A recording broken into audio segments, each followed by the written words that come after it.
Everyone in the village heard her scream that night by the river. It was sharp, like something had been ripped from her chest. Amina and Kofi grew up together in the small village of Tanga near the White Volta River in northern Ghana.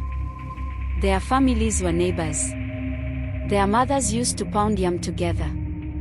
Their fathers drank pito and talked about the rains. From the time they were children, Amina and Kofi were always close.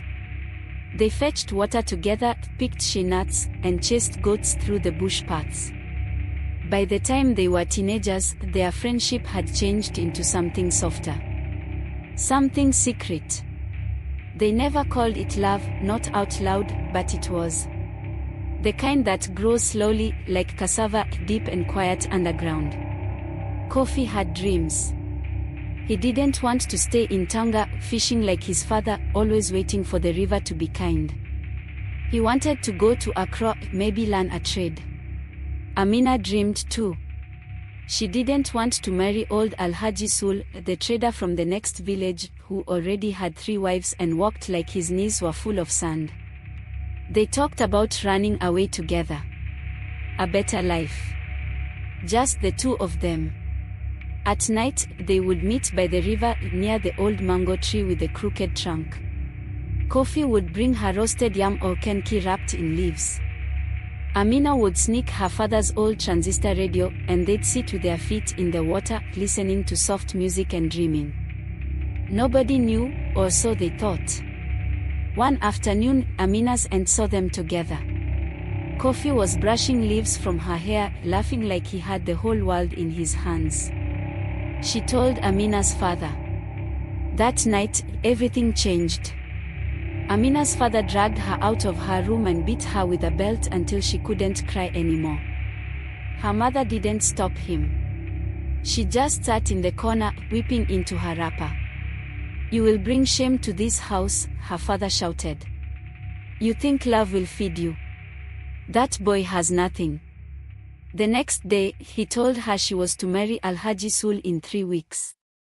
The bride price had already been paid. Chickens. Cloth. A motorcycle. Amina stayed locked in her room for days. She didn't eat. She didn't speak. But one night, she found a small folded note under her window. "Meet me at the river. Midnight. I have a boat. We leave tonight. I love you." Her hands shook as she read it. But her heart felt full, like the rains had come early. That night, the moon was big and white in the sky. Amina slipped out quietly, with her clothes in a tight bundle and a small calabash of groundnuts. She didn't wear shoes. She didn't want to make a sound. Kofi was waiting at the water, sitting in a small canoe carved from an old tree. It looked rough, but strong. He had borrowed tools from his uncle and built it over many weeks, hiding it under palm leaves. When he saw her, his smile lit up the dark. "You came," he whispered. "I would follow you anywhere," she said. They pushed off the shore together, paddling down the calm part of the river. It was quiet, just the sound of water, the creak of the canoe, and their whispered dreams. "We'll get to Yeji by morning," Kofi said. "I know someone who can help us get to Accra. My cousin works in a garage." "And we'll find work?" she asked. "Anything. We'll sleep on the floor if we have to. But we'll be free." She smiled. She felt free already. But just as they reached a curve in the river, the boat hit something under the water, maybe a tree branch, maybe a rock. It happened fast. The canoe tipped. Amina screamed as the water swallowed her. She remembered kicking hard, pushing against the current. She remembered Kofi's hand grabbing hers, then slipping away.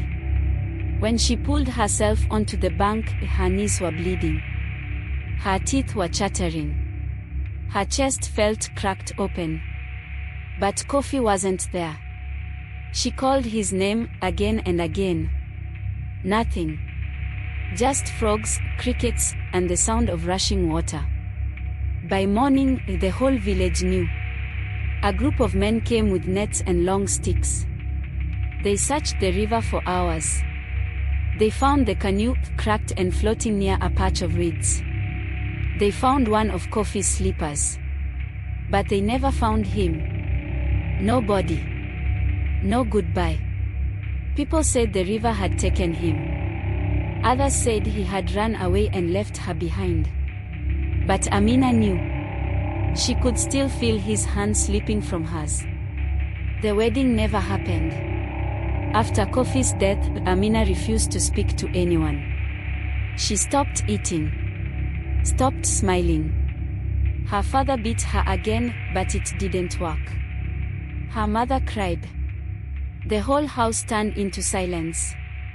One morning, Amina was gone.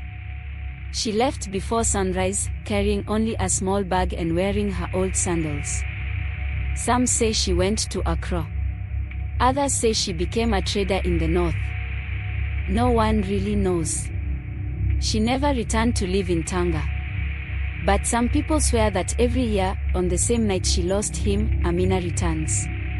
She walks to the same riverbank. She sits by the crooked mango tree, looking out into the water. And she waits. Some say they've seen her drop groundnuts into the river, one by one, whispering something only the river can hear. Others say she talks to him, like he's still listening. Maybe he is. Maybe love doesn't drown. Maybe it just goes quiet, waiting for the right night to speak again.